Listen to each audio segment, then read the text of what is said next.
never, ever it was reported to us that the Prophet ﷺ would seek refuge in Allah from the shaitan when yawning.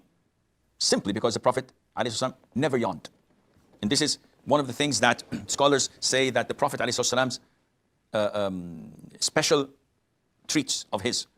He never yawned, and he never had an external emission, due to the fact that these both are caused by shaitan, and shaitan cannot come to him, alayhi salatu wasalam.